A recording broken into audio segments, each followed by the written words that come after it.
Okay, we are now joined by William representatives from the number 22 team today for the South Point 400 at Las Vegas Motor Speedway, both Paul Wolfe and Michael Nelson. For both of you, obviously it was a much different outlook at the immediate end of last weekend versus now where we're here now. So if you can just speak on, the range of emotions for both you and, how you feel about having a shot at a championship going into Phoenix. Yeah, I mean, it means everything. You think about the turn of events there in the last 40 laps or so.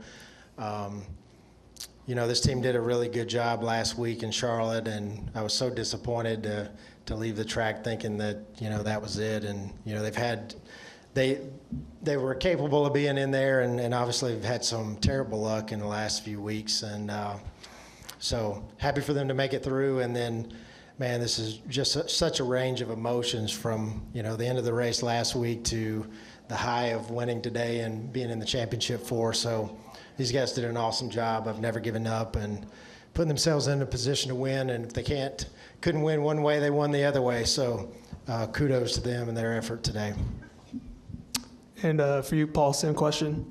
Yeah, I mean, obviously it's quite I think Joey said it best out there. He's a little bit hard to believe at the moment, and a lot of ups and downs. But I think just kind of rolling with the flow and not getting too excited, not getting too down is kind of how I operate, and most of the guys on the team. So, I was asked coming into the race, do we feel like we're playing with house money? And sure, I mean, we could categorize it however we want, but ultimately we came here today and we were going to perform the best we could, score as many points as we could, and see what happens. So, obviously, we had a good start to the race. I thought looked like we were pretty good, could run top five, and then, the third stage we just kind of lost speed again. It was kind of like a replay of Kansas to me, and that's something we have to figure out why that's happening, because we weren't where we wanted to be in the final stage, but.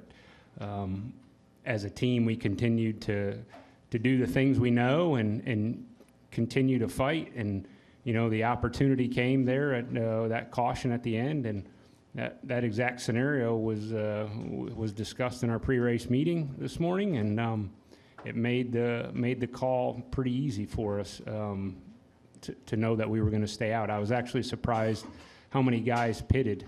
I thought there would be a lot more that would just run like we did. So that was a little surprising, but just a lot of confidence in my group. The guys around me, when they tell me something, I believe in them, and that just comes from experience in other situations we've been in the past. And then knowing when you have a guy like Joey behind the wheel, you let him know what you need. He's very good at of delivering, and makes those calls that to some people look tough or a big gamble. It just makes it pretty easy for me to make. So it's all about preparation, and like I said, a great group of guys around me, and obviously we're super excited. We've been in this position before, and looking forward to Phoenix. I mean, the short track program this year has been our strength, so there's no reason we can't go to Phoenix and win again. All right, well, we'll begin opening it up to questions. If you have a question, please raise your hand. We'll begin with Jeff Gluck up here at the front. Paul, what goes into that? Because obviously the caution comes right at the edge of the fuel window.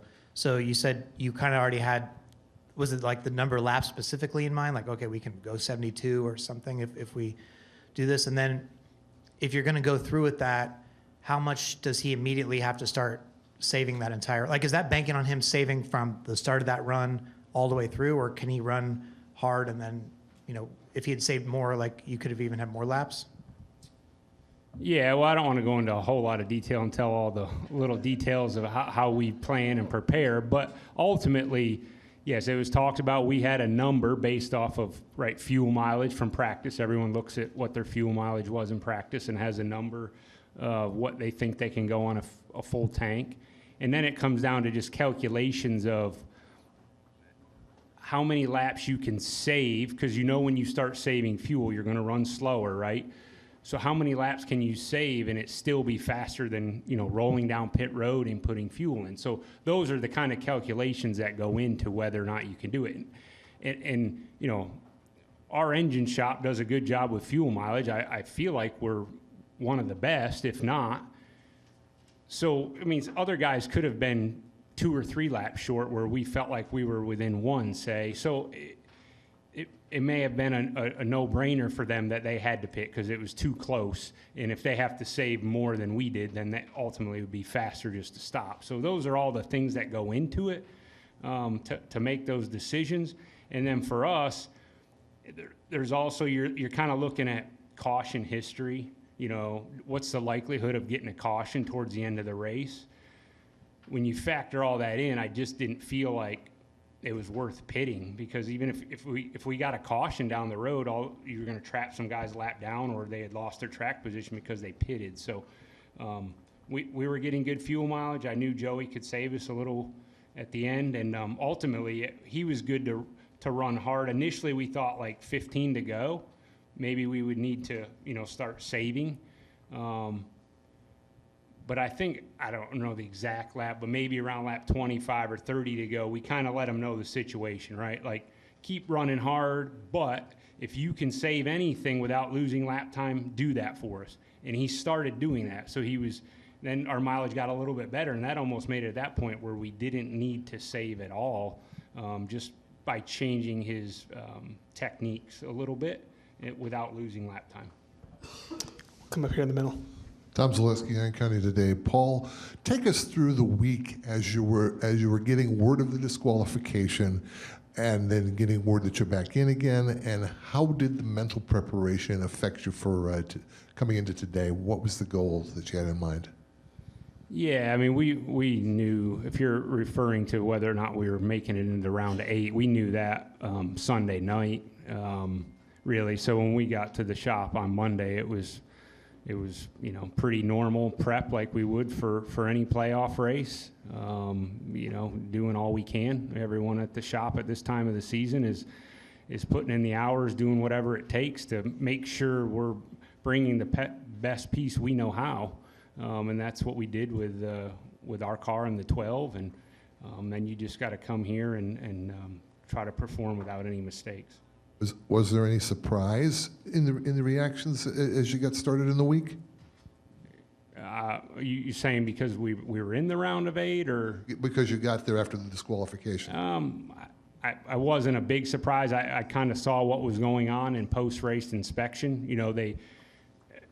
They inspect every car that's in the playoffs, so I knew right away as they were having issues on the scales that there was a problem there. So really before I left the track, I felt like something wasn't right, and there was a good chance we would be in. But ultimately, at that point, we had still beat the 45 in the Owners' Championship. So in my eyes, we were still racing for a championship at that point. So it didn't change a whole lot. I think it's a lot cleaner and nicer when we can just say the 22's in on owner, driver. That gets a little messy, I understand. But ultimately, I can't say that it changed how we prepared. We try to prepare the best we can every week we go. We'll come down the line here in the middle. We'll start with Kelly and then go to Bob. KellyCrandallRacer.com. Paul, what makes Joey Logano Joey Logano? It seems like this time of year, he's different, and he admits he loves this time of year. So what is it that you've seen from him over the years that he can do things like that, he can rise to the occasion? Yeah, he's when it comes to pressure situations, he loves that, and he's obviously really good at it. There's certain drivers that under pressure can't perform, and it's, we're all humans, right? We're not robots. So the mental aspect, the emotion side of it, it's real, and I've seen it play out. You can watch it throughout the garage with different drivers, and I think, if anything, these situations make him perform at another level, and I know that's hard to understand how that could even be possible. You feel like drivers are getting all they can no matter what the situation, but I don't know, like I said, we're all humans, and he's just able to get to another level, and the greatest drivers can do that under pressure. And today was no different, right? When we tell him the situation we're in, he's still out there making lap time, right? It's not, he likes those situations. And I think you got to play to your strengths, right? And like I said, we're not always the fastest car, but I feel like as a team, we're one of the best teams, if not the best in the garage, at just putting everything together. And that's what this sport's about. The fastest car very seldom wins these races. So we try to make sure we've covered off on everything. Ultimately, we want the fastest car we can put on the racetrack, and we try to do that every week. But if you don't, you can't not do the rest of it. And doing the rest of it at the highest level is what allows us to be able to do things like we did today. Go to Bob next. Bob Parkhurst, Fox Sports. Paul, Joey had said kind of before the playoffs, I thought if he got to the round of 8, he'd have to win. So if the mindset coming into today is you have to win, is that a pretty easy call to stay out and say, okay, if we run out and finish 30th in points, we're just going to have to go win Homestead or going to have to win Martinsville anyway? Well, you always believe, right, you have to win in this round to advance, or you have to finish top 5, I think, in stages and win. But still, when I say this, I didn't feel like this was a gamble for me. Like, this was because ultimately a lot of guys had trouble, right? A lot of the guys were racing. We had gotten ourselves above the cut line. I think we were, flirting with 6 to 8 points above the cut. So just getting a good finish was going to have us in a great place going to Homestead next week. So I was still trying to be smart with the whole, looking at the whole situation. Like I said, I was just trying to use all the resources I had and the information I had to ultimately just get us the best finish. I didn't really know that it was going to be the winning call, but I thought it was going to be a call that was going to maximize points for us, and that's ultimately why I did it. All right. Do we have any remaining questions for Crew Chief Paul Wolfe, President of NASCAR Operation Team Penske, Michael Nelson? All right, gentlemen. Well, congrats on the win, and good luck in these next class races. All right. Thank you.